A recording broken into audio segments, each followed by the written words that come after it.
আসসালামু আলাইকুম। আজকে গেছিলাম চট্টগ্রাম এই যে পতেঙ্গা এর সাথে পোর্টের সাথে আর কি, মানে রাস্তাটা দেখেন এই নিয়ে কিন্তু কর্ণফুলী নদী।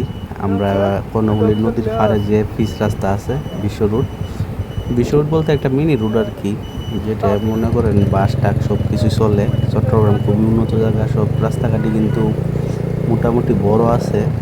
মানে এই যে দেখেন মোটরসাইকেল দিয়ে ঘুরে দেখলাম, অনেক সুন্দর একটা জায়গা আর অনেক বাতাস। আপনারা মনে করেন যারা বিভিন্ন গ্রামগঞ্জে বা বিভিন্ন ডিস্ট্রিক্ট থেকে চট্টগ্রাম দেখার মতো জায়গা বিশ্রায় না হয়, তাহলে এই রাস্তাটা দিয়ে কিন্তু আপনারা চলবেন। এটা কিন্তু পতেঙ্গা এটা যে আছে না, মনে করেন কর্ণফুলী নদীর পাড়ে রাস্তা এটা। এখানে কিন্তু যে পোর্টের কাছে সামনে পোর্ট, আর এই যে দেখেন কর্ণফুলী নদীর উপরে বিভিন্ন জাহাজ বা বিভিন্ন পেট্রোল বাহী বা তেলবাহী জাহাজ বা বিভিন্ন মালবাহী জাহাজ কিন্তু এই জায়গায় আসলে দেখা যায় কর্ণফুলী নদীর উপরে। যাই হোক, আমরা কিন্তু মোটরসাইকেল দিয়ে ঘুরতেছি এবং আমি চিনি না আমার দুলাভাইয়ের সাথে, তাই মানে উনি দেখায় দিছে যে কোনটা কি আসল বিষয়। আর যাই হোক, মানে জায়গাটা খুবই আমার কাছে ভালো লাগছে।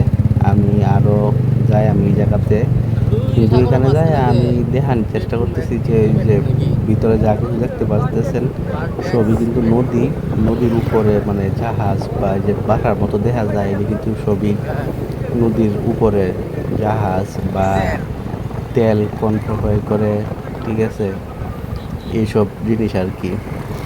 আর বিশেষ করে এটাকে কিন্তু নৌবাহিনী এলাকা, মানে এখানে কিন্তু 4-5টা গাড়ি আছে নৌবাহিনী। এটা কিন্তু বাংলাদেশের সবচেয়ে বড় পোর্ট চট্টগ্রাম পতেঙ্গা। এখানে মনে করেন যে আধুনিক জাহাজগুলো দেখা যায়, আধুনিক নৌকা বা আধুনিক জিনিস দেখা যায়। আর এই জায়গাটা কিন্তু খুবই উন্নত, কারণ বাংলাদেশের যা কিছু আছে দেশের বাইরে থেকে 3/2 এই নদীপথে আসে। আর এই নদীপথে আসে, এখানে একটা বিশাল বড় একটা পোর্ট আছে। আমি কিন্তু আরেকদিন ওই পোর্টটা আপনারা দেখানোর চেষ্টা করবাম, আপনারা আমার সাথে থাকেন যে। আর বিশেষ করে এখানে কিন্তু রেল লাইনের রাস্তাও আছে। এই যে দেখেন রেল লাইন দিয়ে কিন্তু তেল নেওয়া হয়। এই রেল লাইন দিয়ে কিন্তু মানুষ চলাচল করে না, শুধুমাত্র তেল নেওয়া হয়। এখানে কিন্তু তেলের বিশাল বড় বড় জাহাজ আসে, যেগুলো নাকি মানে লাখ লাখ লিটার তেল নিয়ে আসে দেশের বাহির থেকে, বিশাল বড় বড় জাহাজ। আর ওই নদীতে কিন্তু নোনা পানি, ঠিক আছে।